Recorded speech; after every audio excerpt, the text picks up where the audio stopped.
guys, welcome back. So today we're going to paint something a little bit different that I find very useful to just sort of keep in my painting space.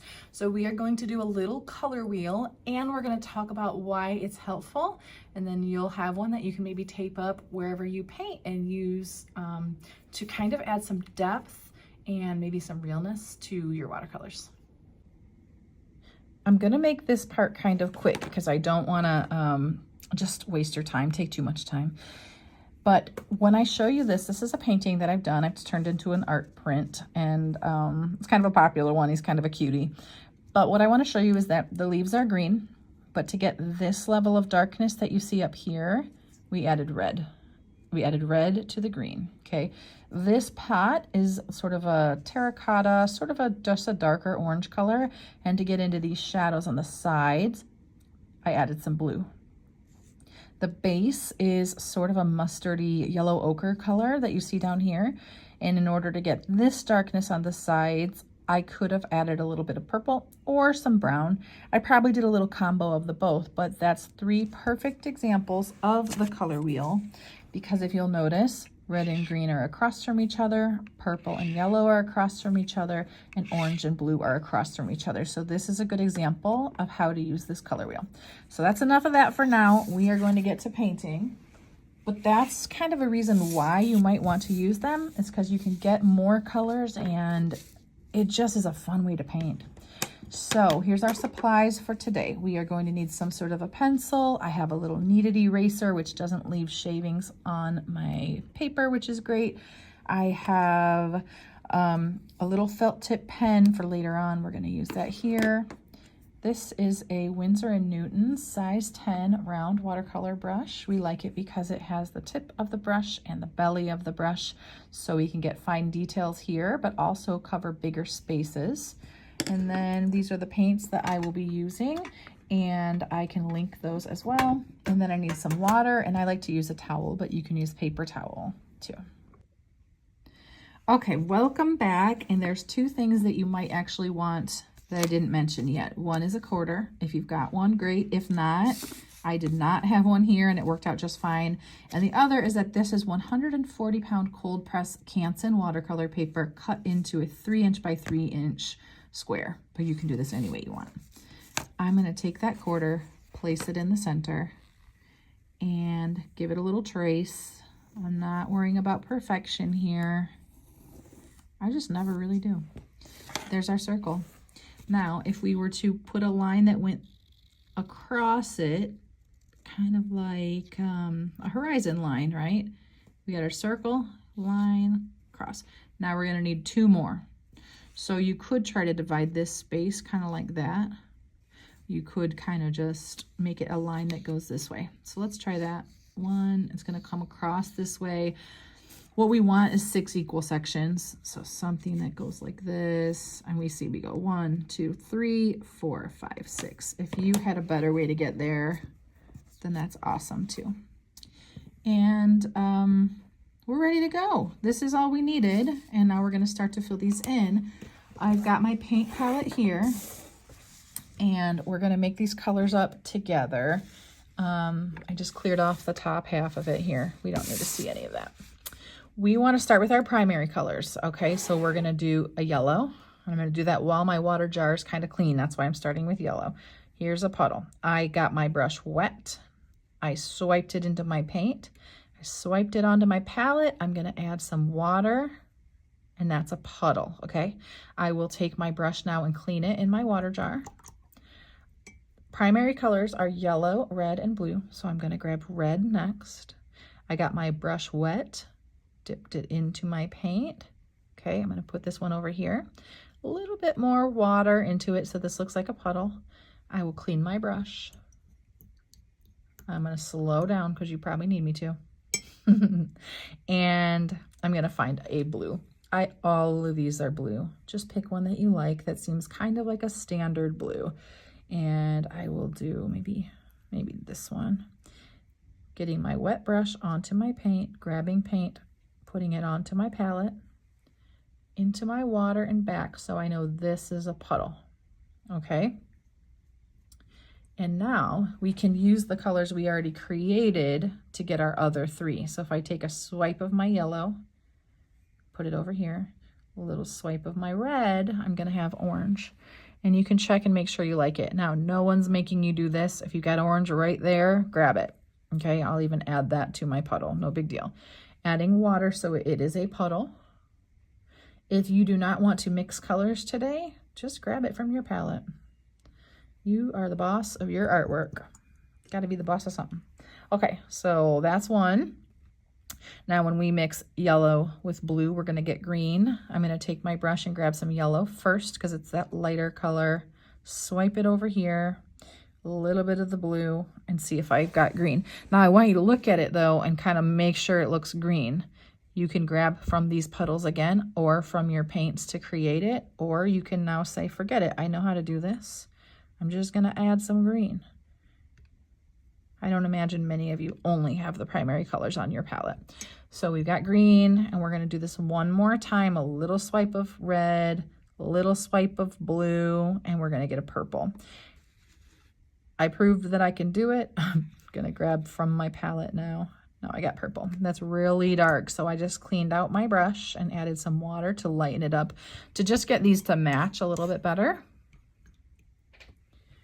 And now we have got our 6 different colors. I feel like I'm probably too fast for you. Sorry about that. Your colors are made up. So you're gonna grab your paper back. I'm going to zoom in a little bit so we can see better. And I like to start with the lightest color just because it always keeps your water jar a little cleaner if you go light to dark. So I'm taking my yellow and I'm gonna start it. It does not matter where, so I'll go over here. I'm just gonna fill in this chunk. And this, just for fun, I like to do this all at the same time so you're gonna get some of these color bleeds between because it's pretty. You can always go to your paints and add a little brightness to this section if you want to. I'm gonna take my brush and clean it. I dried it a little bit on my towel, got into my orange, and I'm gonna do that next. So I'll go this way. I'll just follow our example just to make things easier. I'll fill in this whole thing, and if I decide, oh shoot, that's too light, I can't see my orange well enough, at that point, I'll just go right into my paint, and maybe I'll add some to the base here. You could do the whole thing if that's easier. Fill in that whole thing, and then let them touch a little bit. This is where the colors will bleed. I will now take my brush, clean it. We're gonna get into red next. So I've got my red puddle. Turn your paper if it's easy for you, no big deal. We wanna kind of keep the center kind of a pretty circle there. So just kind of be careful with your brush when you get to the center part. This is red. Now, these edges, I'm gonna stop and tell you something. See these edges? If you wanted to, I just cleaned out my brush. I'm drying it on the towel. I could run a wet brush along the edge and it's gonna fade those colors right out. Since that was yellow, I can do it again here. I'll clean my brush now, dry it on my towel, and run it along this edge, and that's gonna fade my colors out again, which is such a cool trick to know. Isn't that pretty? We're gonna keep going. We've got purple here. Purple on my brush. I like to kind of do this edge in the center. Fill in the whole thing and then touch it here so I don't get quite so much of a color bleed. And that's not purple enough for me. I want a little bit more, so I went into my paints. Oh dear, look what happened. Really dark. So I cleaned my brush and dried it. And now I'll kind of mix it a little bit. Much better. So play with it. You could do more with watercolor than you think. The blue is next. I cleaned my brush out into my blue. And these sections aren't perfect, but that does not bother me one little bit. Got a whole section of blue filled in. I'll clean my brush. I'm gonna do green next, and then I'm gonna try to run that water along the edge. So make sure your puddle is the color you want it. I wanted a little bit more paint in it, so I just added a little more. Then we're getting here, filling this in. I'm so glad the yellow was still a little bit wet because I wanted the colors to bleed everywhere.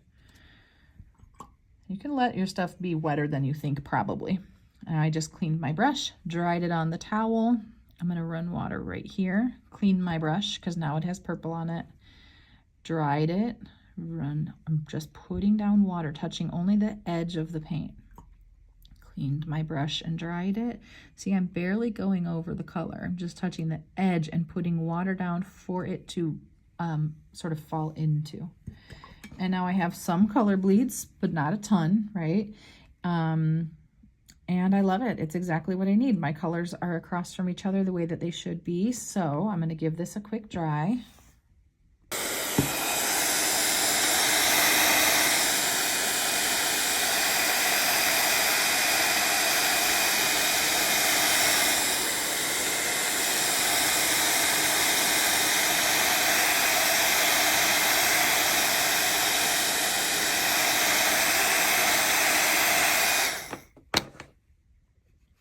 If your paper bends up, curves up, you can just sort of roll it backwards a little bit.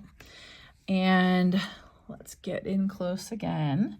So what is lovely about this is that those colors are right across from each other. You can use your pencil first if you would like to, and red and green are across. I'll put a line that goes from one to the other. Purple and yellow, one to the other. Orange and blue, one to the other. And then I'm going to add little sort of arrows at the end of each. And I'll now take my pen, get my paints out of here, and I'm just going to go right over those pencil lines. I like to do pencil first in case, let's say you just get your line wonky. You can't fix it when it's ink, you know?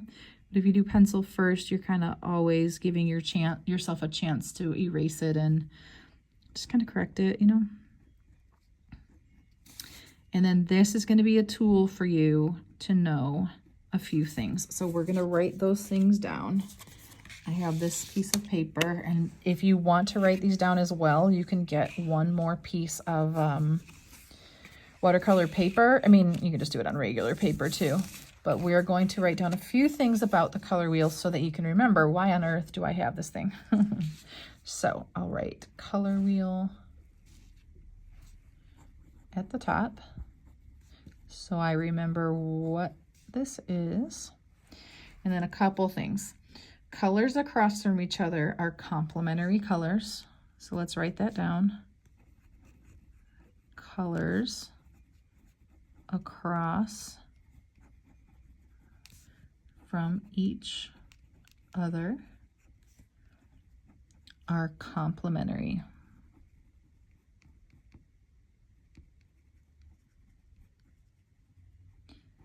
I don't often say the names of everything. I just don't care. If you know how to use watercolors, you don't need all the terms, but sometimes it's nice. So our complementary colors that balance each other visually.